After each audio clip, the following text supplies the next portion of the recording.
won't introduce the panelists, but I will introduce the chair of the panel, Dan Kessler.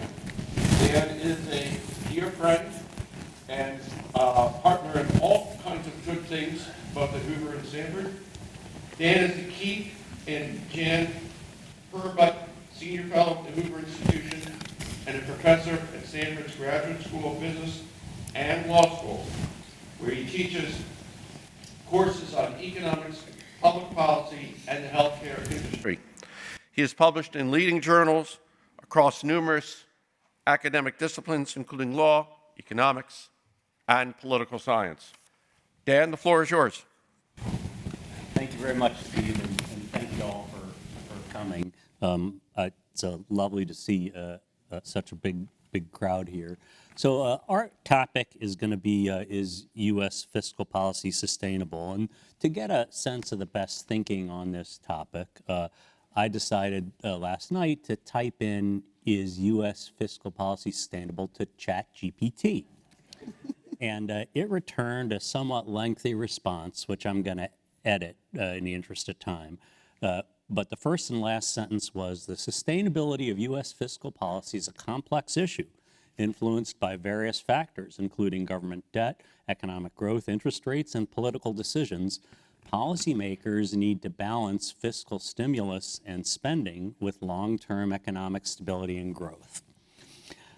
This is why I'm not too worried about artificial intelligence taking over my job. Based on conversations I've had with our panelists, I think you're going to get a somewhat more informative response than ChatGPT gave me. I think what they're going to report is that the essential answer here is no. And that's the same answer as the CBO, the GAO, the Penn-Wharton budget model, and many, many other people. And what I also think they're also going to say is that there are really four choices that we have. First, cut spending, including mandatory entitlement spending. Second, raise taxes. Third, grow our way out of it. And fourth, inflate our way out of it. Where they will differ, and this is where it's going to get interesting, is what the mix of these answers should be, and how we should achieve them, and what we should do if we don't quite succeed. And with that, let me turn to our fantastic panel. Each of them is going to offer about 5 minutes of introductory remarks. Then, like the last one, we'll have a discussion. I'll give them some hardball questions, and then we'll open it up to you all. First, sitting right on my left is Ross Levine. Ross, you've already heard about, so I'm gonna, in the interest of time, not reintroduce him. He did such a good job here on the last panel. You'll be familiar with what he's gonna say. We also have, excuse me, Valerie Ramey. Valerie is a senior fellow at Hoover. She's a member of the panel of economic advisors for CBO.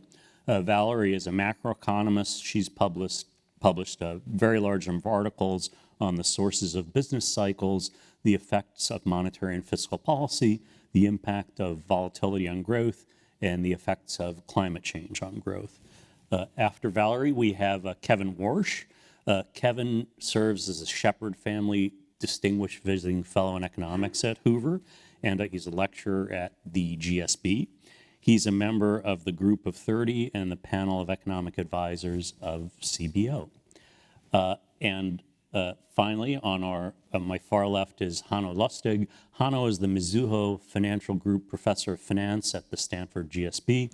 Between 2019 and 2021, he served on the Allocation Advisory Board of Norway's central bank, which provides input regarding key areas in economic and finance that pertain to asset allocation.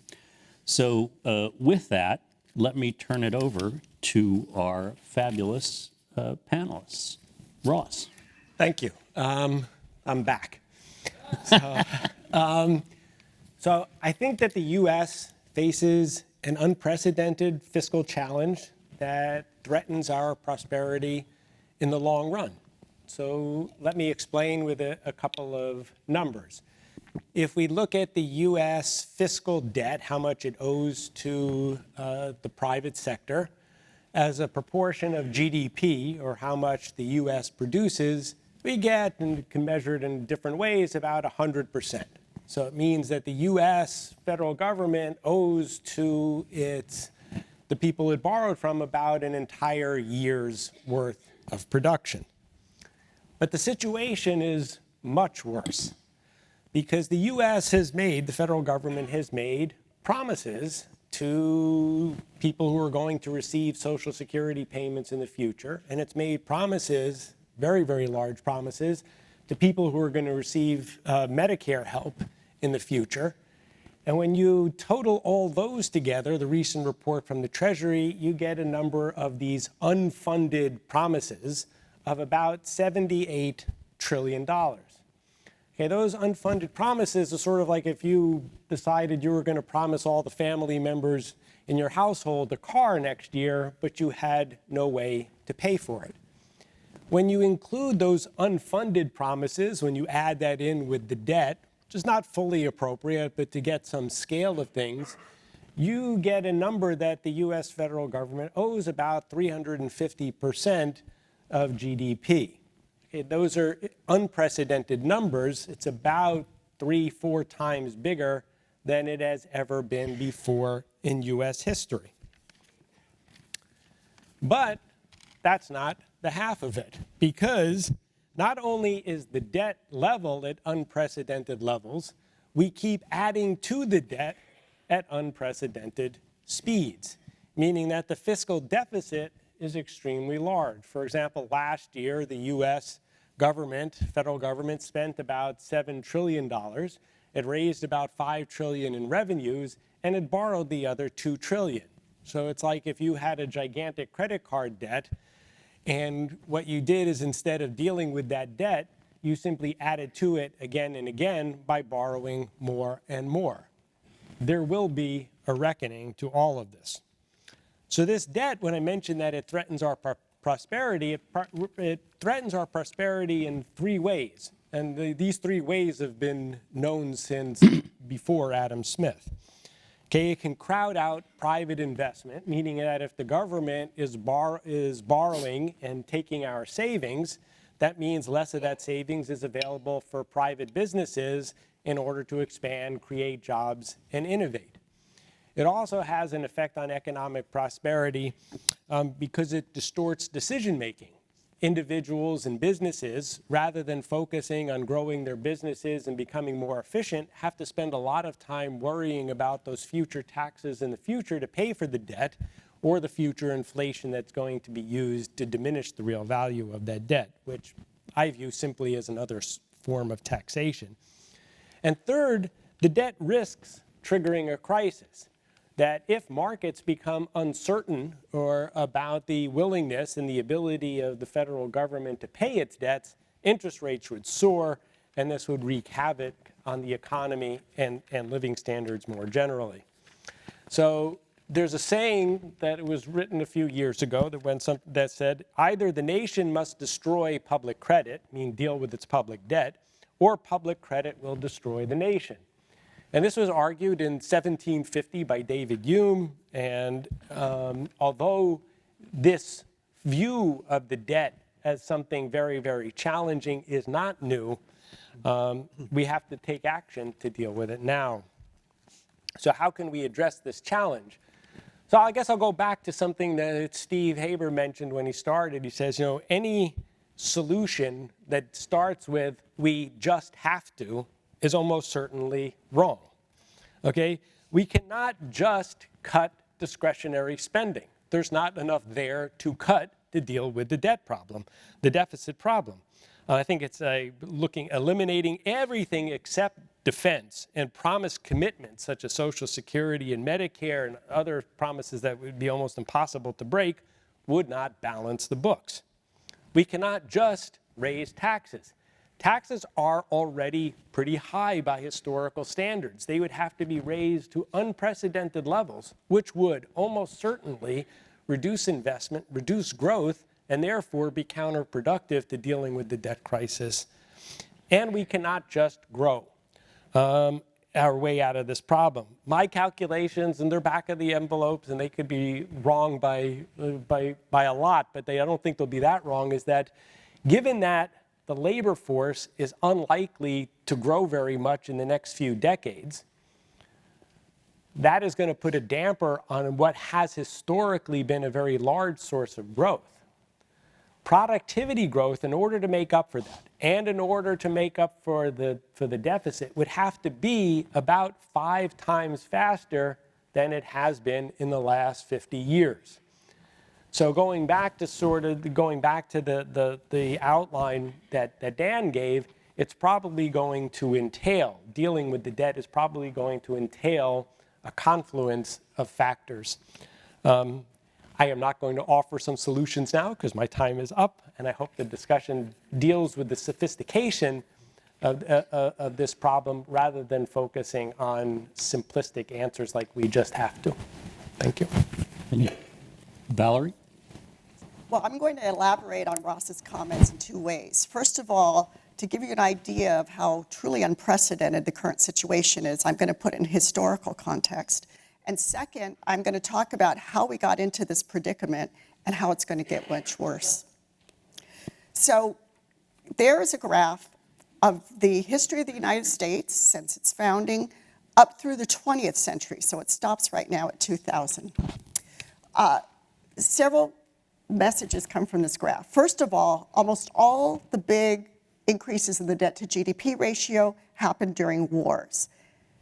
Also, the debt to GDP ratio tended to decrease after wars. Basically, the war would end, spending would end, Congress and the administrations would raise taxes and start paying off that debt.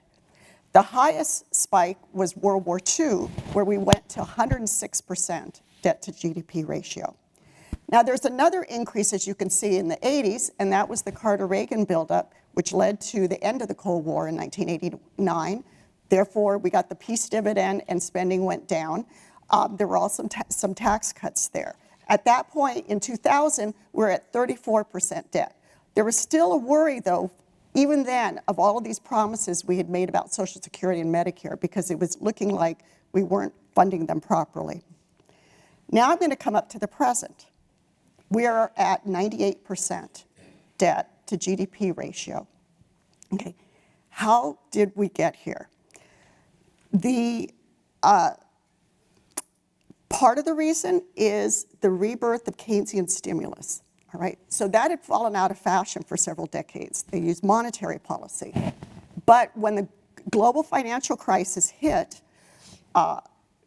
the interest rates went to zero. Monetary policy didn't have any bullets, or very weak ones. So they decided to spend trillions of dollars to try to stimulate the economy. Now, unlike Europe, where after the crises passed, they would have fiscal consolidations, raise taxes, cut spending to get the debt back down, the US didn't do that. Same thing happened with COVID. They hit the economy with trillions more dollars, but did not do any specific legislation to try to reduce the debt afterwards. So there's been a big change. Prior to 2000, Congress would do things to try to keep the debt to GDP ratio low and also to bring it down quickly. You could see that after World War II, they brought it down quite quickly. Now, the issue is that it's going to get even worse, all right? So there are the CBO projections, all right? So why is the path so steep? Well, it's for the same reason, part of the underlying reason that was for the first 24 years of the 21st century, which is we have made all those promises that Ross said to people, many of whom are retired or in their later working years, saying that Social Security will be this and that Medicare will be that. And that is what is underlying those. And those projections assume the expiration of the personal income part of the Trump tax cuts. They assume no more crises and no more Keynesian spending. That will, of course, ratchet things up again if that happens. So why do we see this rise? Well, basically, number one, the aging of the population, That affects Social Security and Medicare. And it's all of those promises we made. And many presidents have made Medicare and Social Security even more generous, starting with Nixon. There's also the rising cost of health care. This is over and above the inflation rate. This rising the cost of health care is really affecting the budget because it affects Medicare, Medicaid, and all of the government health programs. Finally, there's interest payments. In the last several years, this has become more and more important. Why? Well, all that debt that we built up, right, the 98% of GDP, we have to pay interest on it. So the higher the debt, the more interest payment. And so all that past spending is leading to this required current spending. Even if we cut Social Security and Medicare, we'd still have the interest payments. Also, interest rates have gone up in the last few years. So of course that means that we're having to pay more. So now interest payments exceed defense spending, they exceed Medicare spending. 20% of our tax revenues go just to interest payments. So that is the current situation. Well, thank you, Valerie. It's a little bit discouraging, but thank you nonetheless. Kevin? So thanks for that setup. Let me give you the bad news, but the good news. So the bad news is our government, for most of the last 20 years, has done its level best to destroy this economy. If you were trying to destroy the economy, what would you do? You would spend trillions where you used to spend millions and billions. You'd keep interest rates artificially low so no politician would feel the cost of it. And you'd grow the government deficits at the levels that we set ourselves in. In spite of our government's best efforts, they have failed to destroy this economy. Bad public policy put us into this mess. Good public policy can get us out of this mess. And so I'll give both the good news and bad news version of the story. So first, let me give this a touch more historical perspective than you heard from Valerie and Ross. The moment in which we're in is probably the biggest inflection point in the conduct of economic policy, probably since 1980. In 1980, we suffered from a similar set of attributes, economic and otherwise. As you'll recall, we couldn't get 5 helicopters over the Euphrates River to get American hostages out. College campuses were driven by riots and protesters and the rest taking over university offices. We had inflation that was causing gas lines and a loss of confidence in institutions, all sounding reasonably familiar. And at the same time, we had a decision that our policymakers would have to make. Are we going to choose decline? Or are we going to try a new economic regime, which started in the deregulatory policies of President Carter and continued through the 80s? This is a similar, important, and consequential choice. The simple answer to the question framing is this fiscal situation sustainable? The answer is no, if you want peace and prosperity. But this wouldn't be the first great power that's chosen some mix of malaise, decay, decline, and said, well, we'll just kind of muddle our way through this. And so that's why it's incumbent upon policymakers to make these choices. So let me make 4 points in 3 minutes. First, the new administration is inheriting a fiscal and monetary policy mess. So on the USS Resolute desk that the new president is inheriting, while I read in the newspapers that everything is swell, I think he's inheriting a bigger mess of problems, not just in economics, but certainly in economics. We'll confine this discussion to fiscal policy, but the central banker in me feels compelled to say that irresponsible fiscal policy is of a piece with irresponsible monetary policy.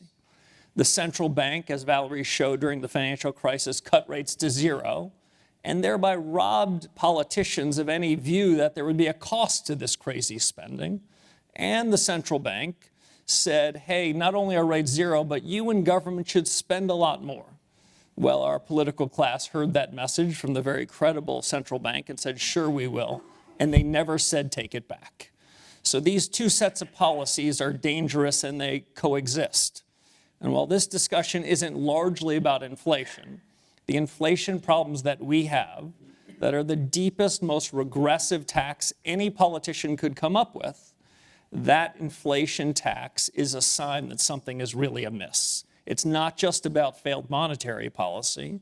Inflation comes from a government that spent too much, a central bank that print too much, and as a result, our citizens are living with less as our government's living with more. We know how to address those, and we must.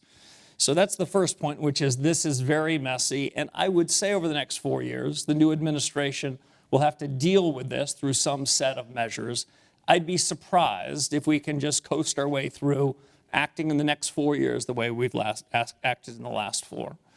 The set of solutions that were put forward, I'll just make a brief point on those with some facts and circumstances. Our federal government today is spending 52% more money than the day before COVID.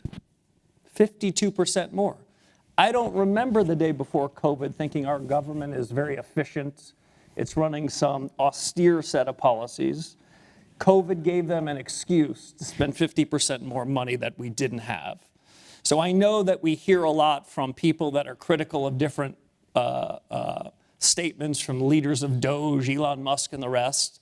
But what if we went back to spending the day before COVID? That seems to me very reasonable, very possible, and certainly within our political ability. The rest of the statistics you guys have already heard from Valerie and others. Our interest expense today is $3 billion a day. The day before COVID, it was $1 billion.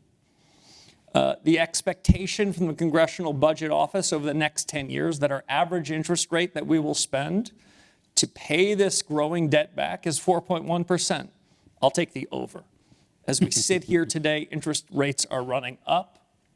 Inflation risk premia, cost of government's financing, a growing economy, those interest expenses are going to go higher. And what's worse about the mess the administration's inherited, well, almost every company saw this long period of zero rates and they refinanced. They locked in long-term financing. Well, almost every household did that. They refinanced their 30-year fixed rate mortgage. I can only think of one actor in the United States who decided to borrow at shorter maturities. That's the United States government. That is a deeply irresponsible policy that has left us with this huge burden. And again, that's why I think the challenge is upon us. Let me just end briefly, not with the refinancing risk, which I mentioned, but I'll say a word about an exit plan.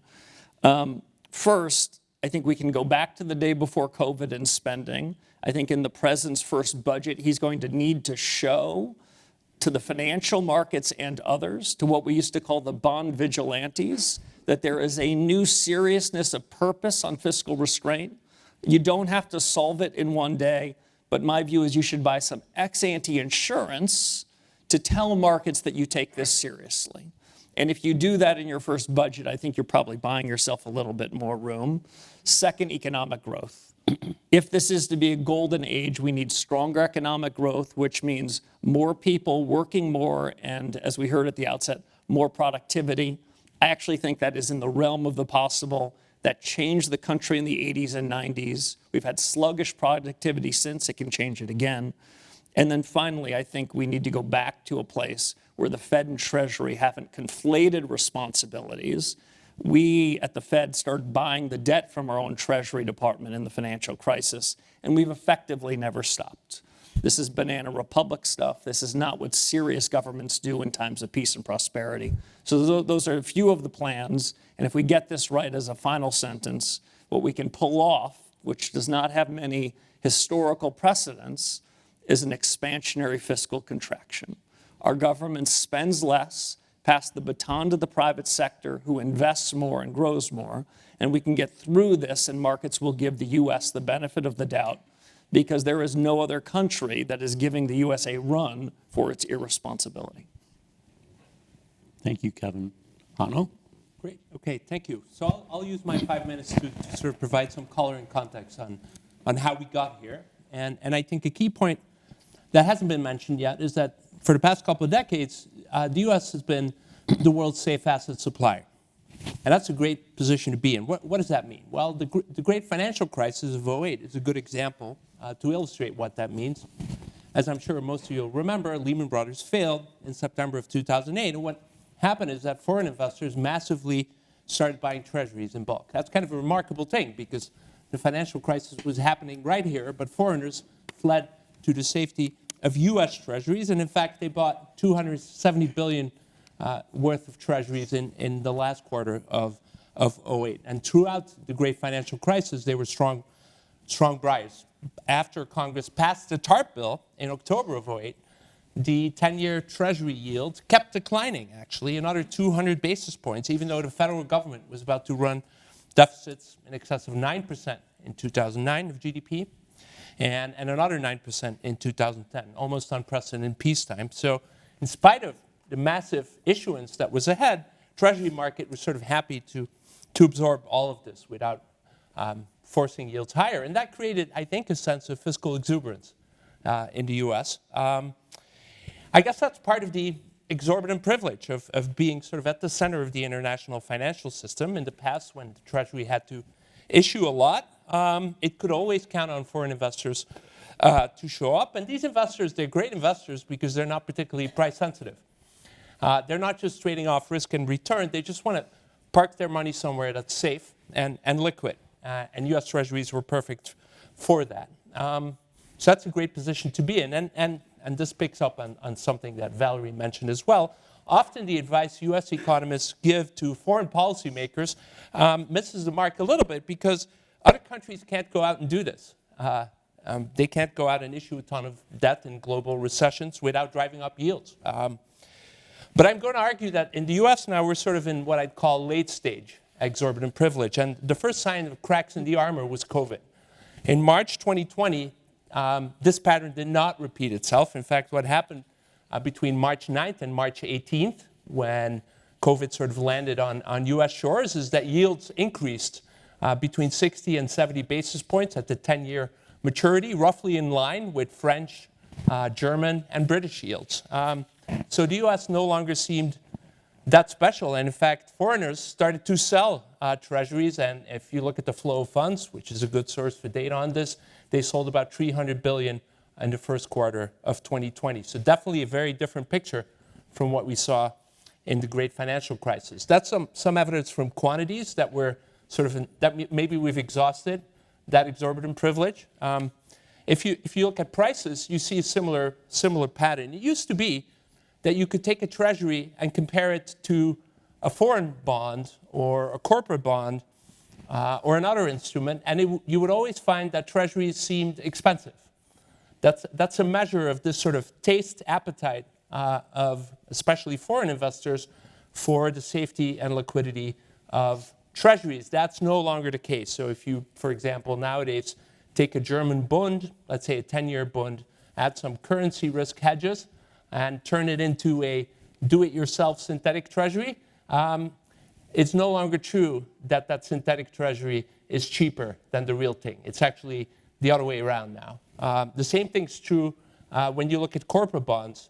When you take a AAA corporate bond and add some credit risk insurance to sort of make it look like a treasury, that thing is no longer cheaper than the real thing, than a treasury. That's a pretty important sign that shouldn't be ignored, that we've probably exhausted this huge appetite for treasuries. Demand for treasuries is downward sloping, and as Valerie pointed out, we've dramatically increased supply. And you can sort of construct plumbing explanations for each one of these different patterns, but taken together, that suggests that we're in a new world where treasuries are no longer that special, and that's going to complicate all of the issues that my co-panelists have talked about. And I think the Treasury, the US Treasury, is aware of this, because what they did in 2023 is they massively shifted their issuance to the short end of the yield curve, because they probably realized that at the long end of the yield curve, that appetite for US Treasuries is pretty much gone. And that's usually a bad sign when governments start to shift their issuance dramatically to the short term. And it also, of course, creates a lot of interest rate risk that has to be borne by taxpayers, as Kevin pointed out. So I'll stop there. Wow, thank you. Thank you, Hanno. And thanks to all of you for really painting a very nice, clear picture of where we're at. Unfortunately. Let me try to get you to think about how to dig our way out of this, okay?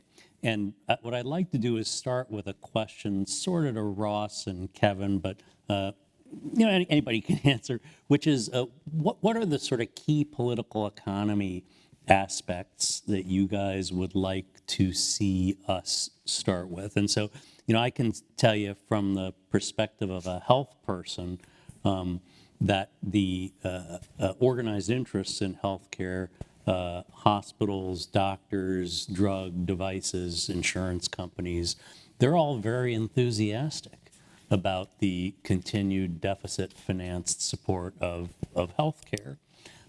And as that grows, that becomes harder and harder to get past. If you want to comment on the health business, that's great. If you want to comment on the financial services business, because I think there too, they've benefited from the cheap money, from the easy money, and have been supportive of this, as Kevin put it, sort of an unfortunate symbiosis between Fed and the Congress. And maybe just throw out a sort of radical suggestion here, which is that, if you agree with the hypothesis that the fiscal deficit caused expansionary monetary policy, and the expansionary monetary policy caused asset price inflation, and asset price inflation caused inequality, is there a new opportunity here for a coalition of sort of left and right to try to fix this nasty situation we've gotten ourselves into? So, yeah. So you talked about, you sort of focused initially on the political economy. So I think that there is an opportunity. So I want to focus on three elements. One is the entitlement programs, in particular Medicare and Social Security. The second issue I would talk about is the relationship between fiscal and monetary policy and financial regulation. And then the other is just government spending. So it strikes me that the quiet in this room after the four of us spoke, the depressed quiet in this room after the four of us spoke, also gives rise to an opportunity to confront this challenge. And that may, whereas Congress is not always particularly effective at getting things done, when there's something big, it tends to be fairly effective at getting things done, COVID crisis. And I think to the extent that underlie can be brought to bear on the fiscal policy, there's opportunity for compromise. There was, in the last Congress, coming together on immigration policy. It fell apart for whatever strategic reasons, but it showed that on big issues, people can't come together, and that can happen perhaps on the entitlement programs. Nothing can happen on Medicare and Social Security, I think, with one party, and so maybe an opportunity. I think, as Kevin pointed out, bringing spending, for example, back to pre-COVID, it like all things, once we face a budget constraint, there's going to be a lot of disagreement. We may all agree that we need to have a budget constraint of that type. The issue is who is going to give up on what they're getting in order to get there, and this may be an opportunity for compromise to the extent that this is viewed as serious. I kind of want to echo and build on something that Kevin mentioned about the central bank. And here they're going to be under tremendous pressure to have continued loose monetary policy if the fiscal situation stays like this.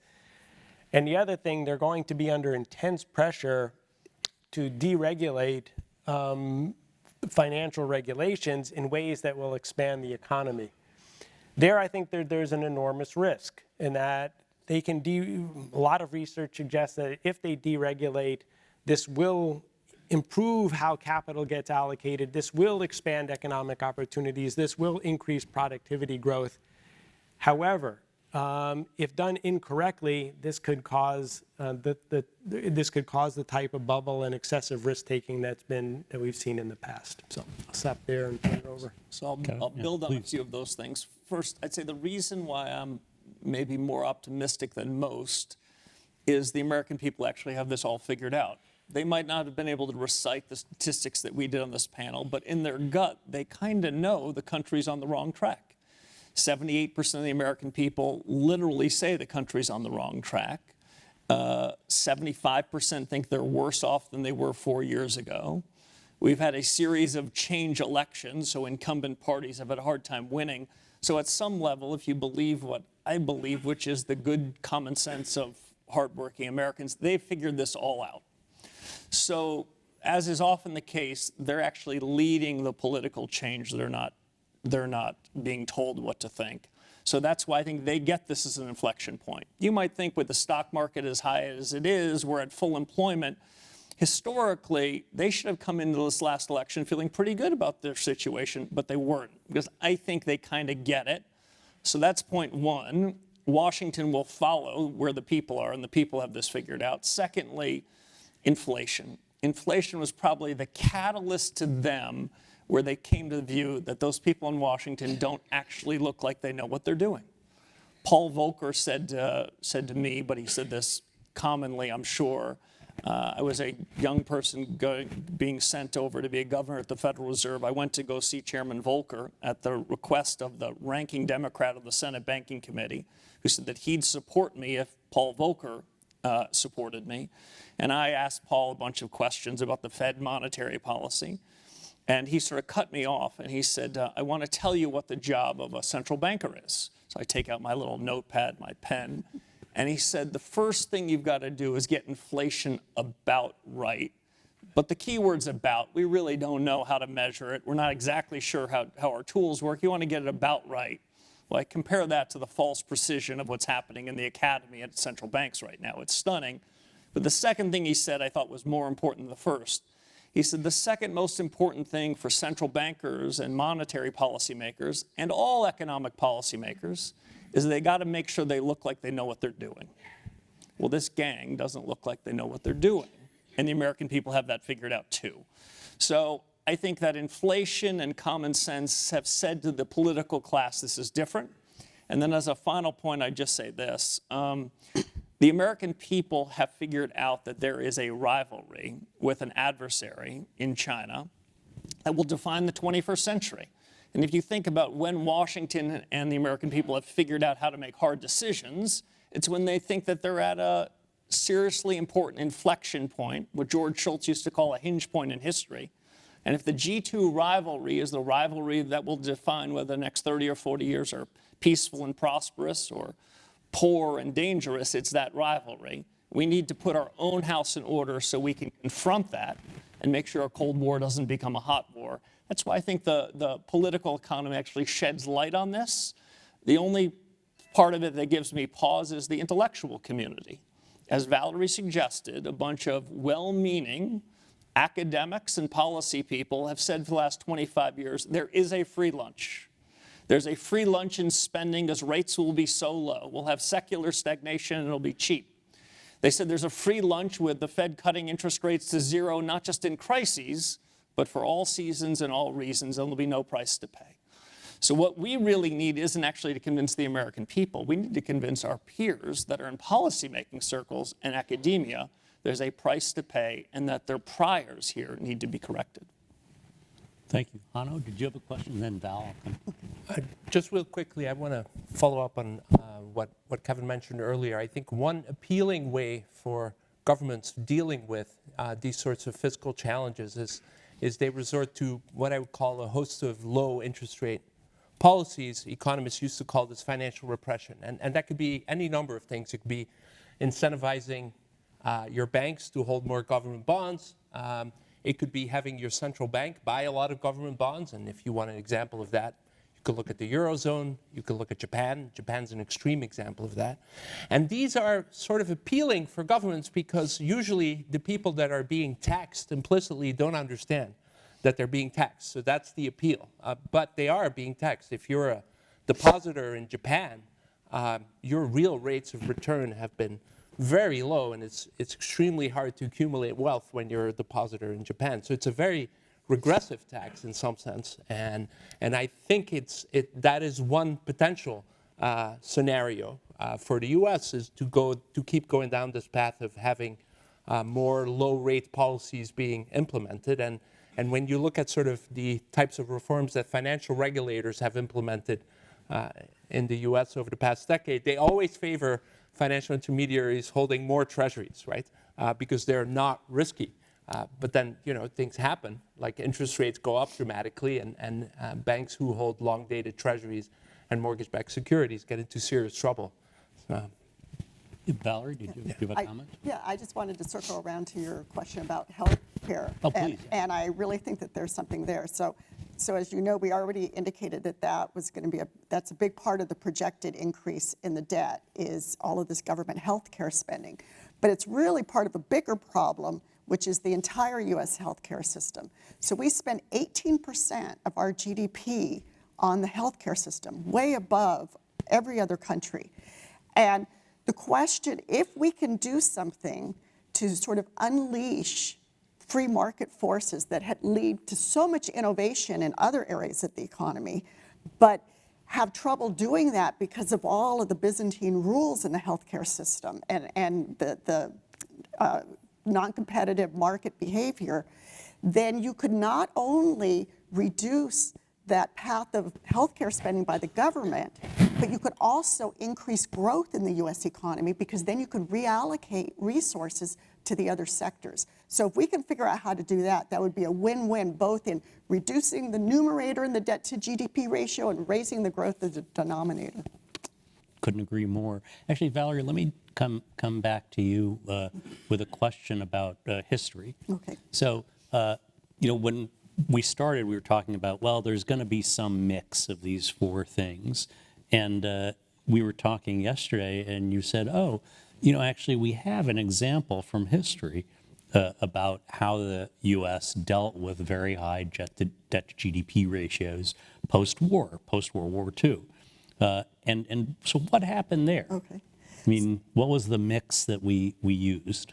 So as a lead up, a number of prominent economists before were saying that we grew our way out of debt, that big peak at the end of World War II. Well, subsequent studies have found that that's not quite right. So for example, in a recent Brookings discussion, I calculated just for the 3 years after World War II, the debt to GDP ratio went down 28%. Now, how did they do that so quickly in 3 years? Well, part of it is they eliminated the deficit and ran small surpluses, and so the debt level actually went down by 8%.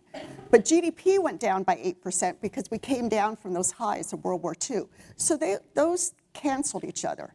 So then how did the debt to GDP ratio go down so much?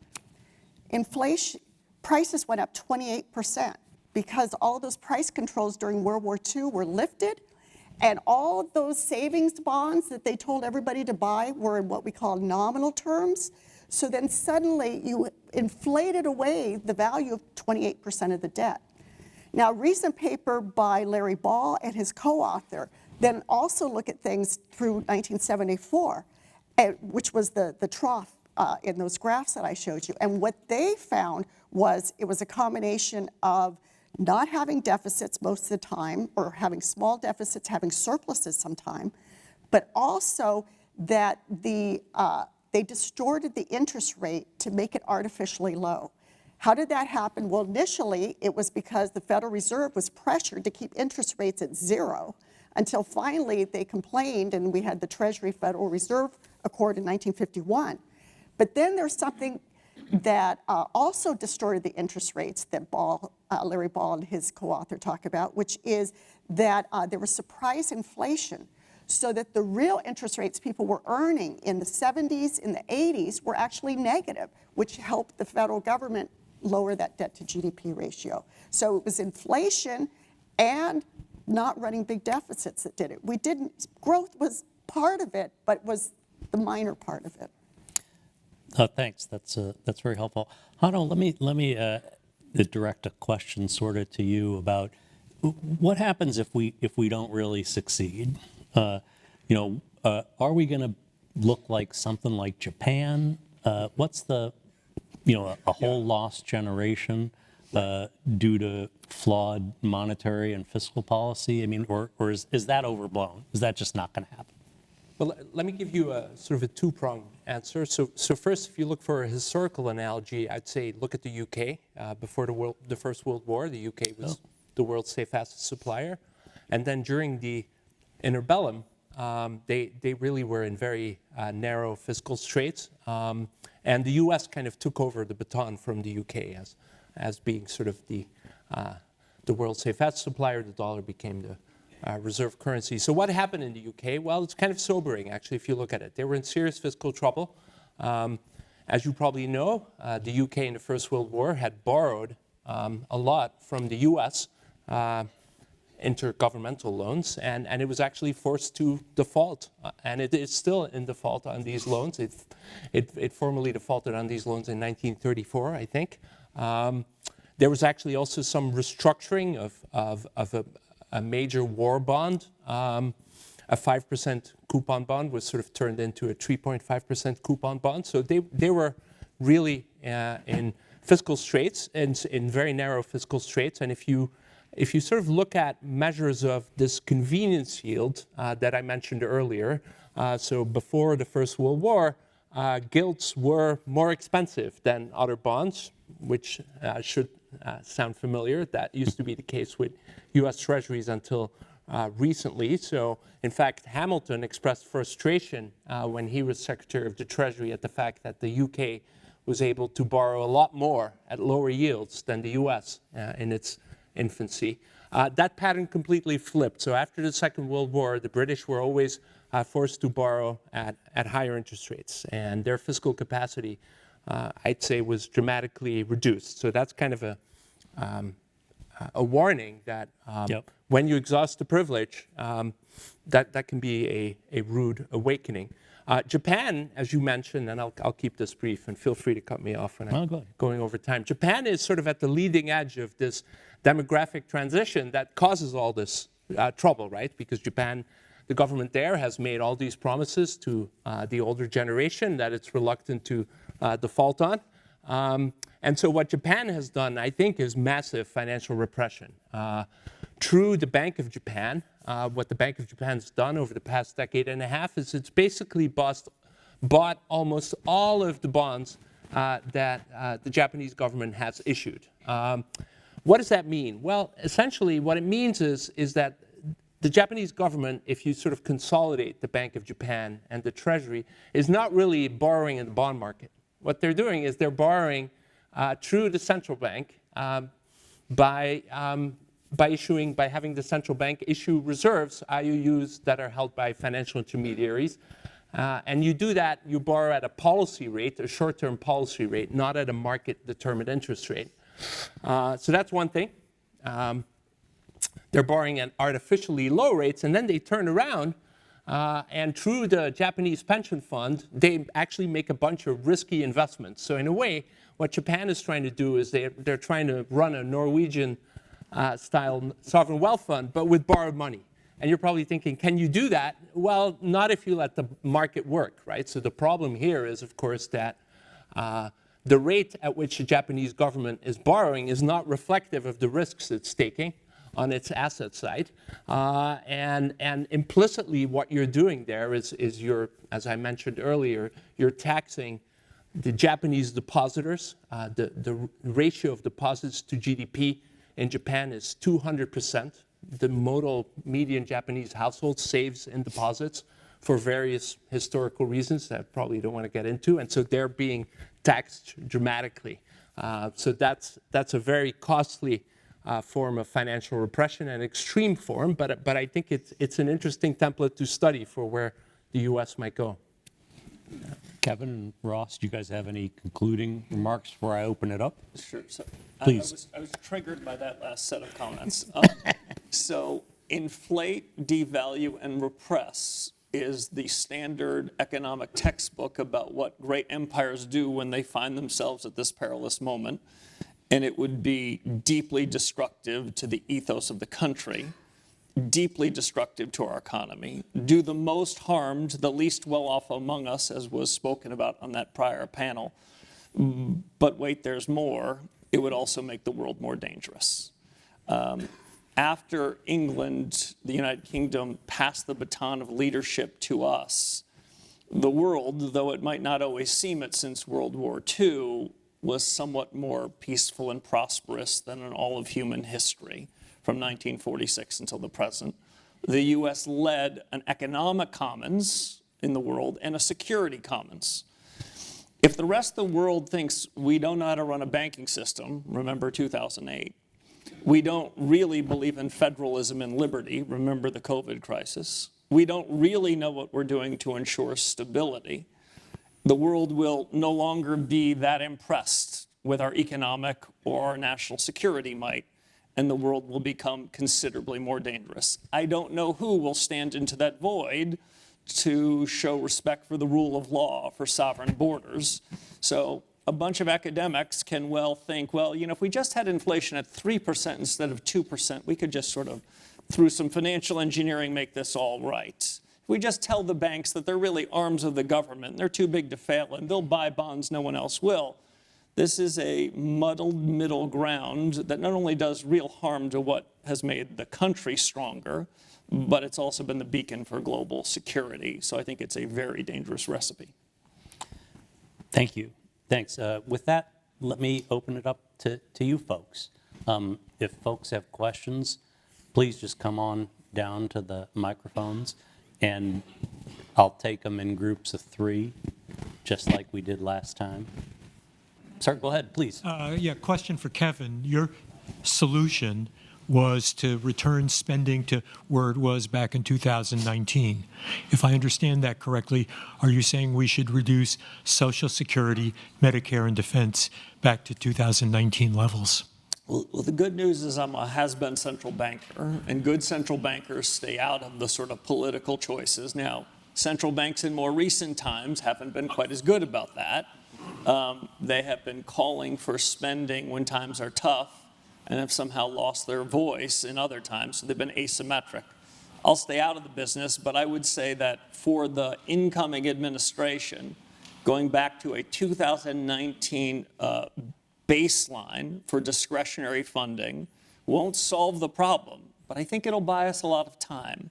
I think it'll show a demonstration of credibility that this government is serious about taking the waste, fraud, and abuse and the excess spending that we did for a short period of a crisis, and we decided to turn that into a permanent welfare state.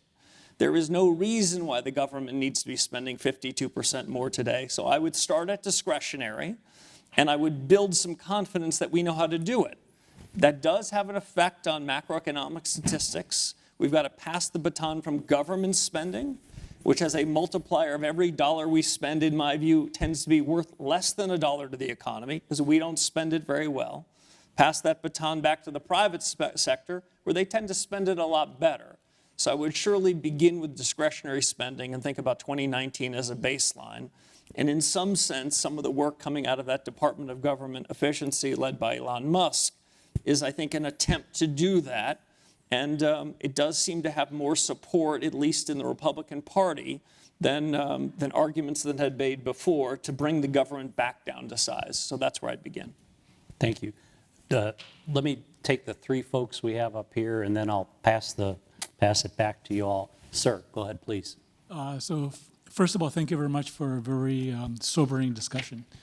The question that I have is really trying to reconcile some numbers that are in my head.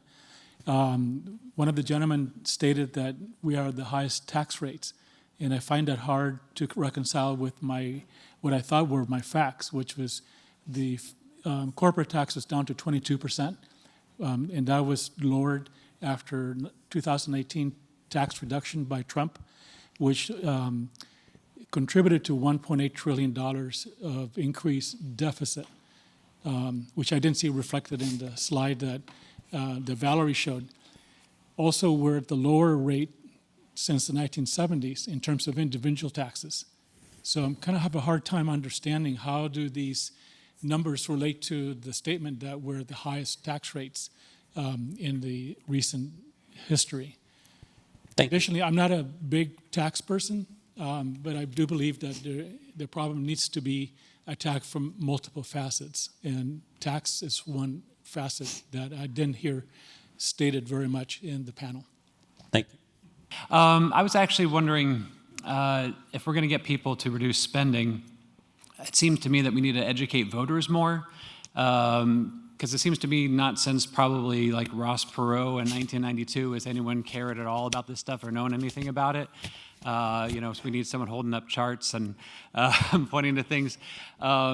Because I think politicians will respond to pressure from voters. And so I guess I wanted to ask, how do you think that we can sway the public, educate the public, so they actually know about the stuff you guys are talking about and understand it on a basic level?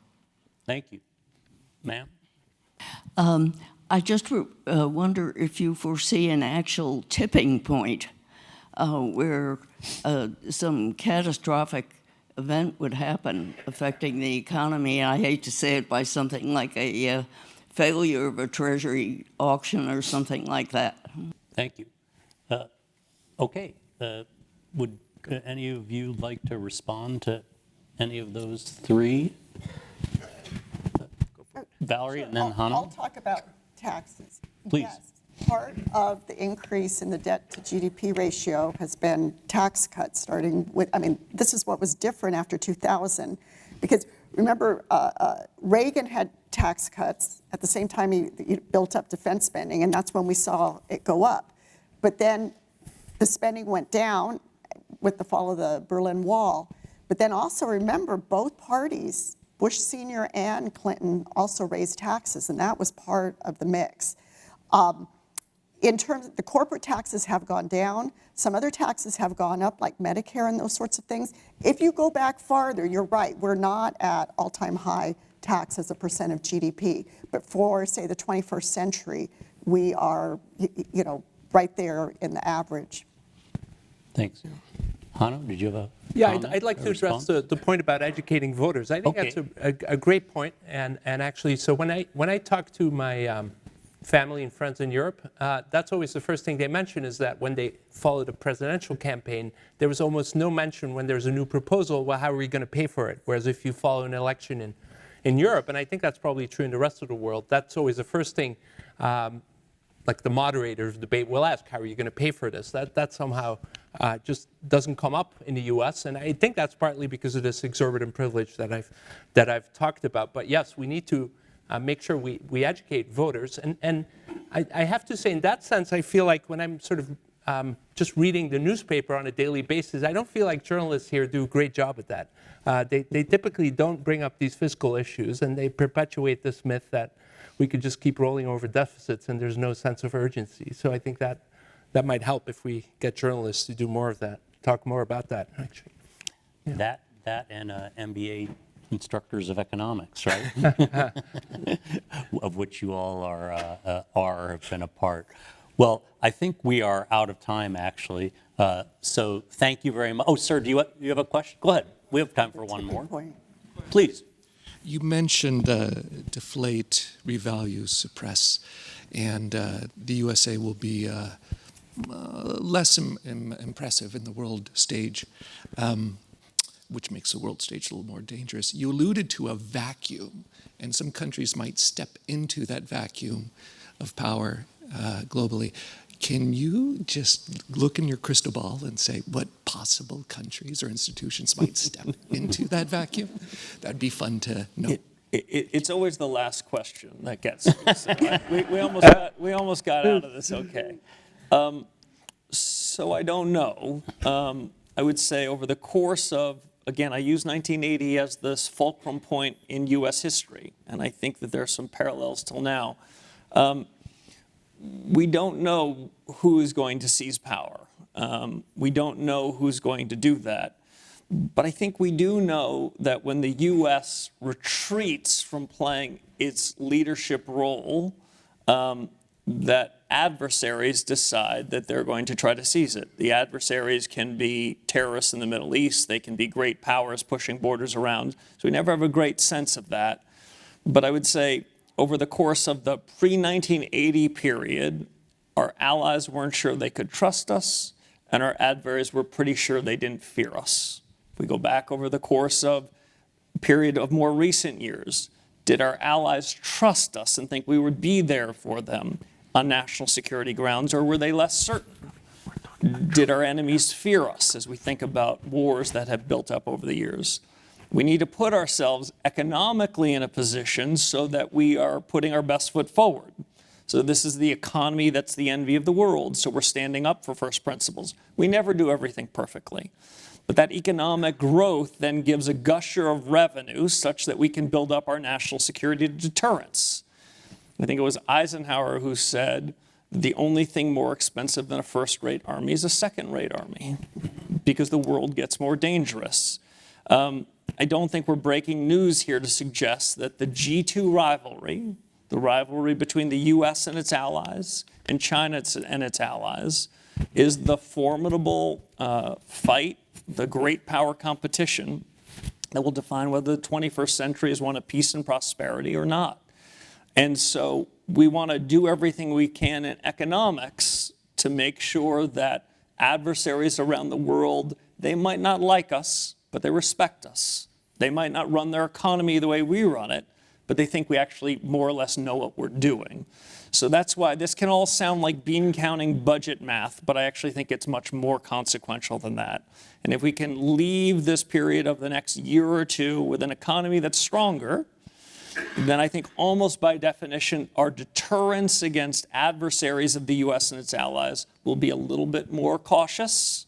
They'll stand back a little bit more, and they'll ask themselves, does the US have the strength and the will to defend what it believes, or is it too weak by those standards? And that's where I think a new economic and security commons, like the one that George Shultz helped preside over and lead over in the post-war era, is incumbent upon this group.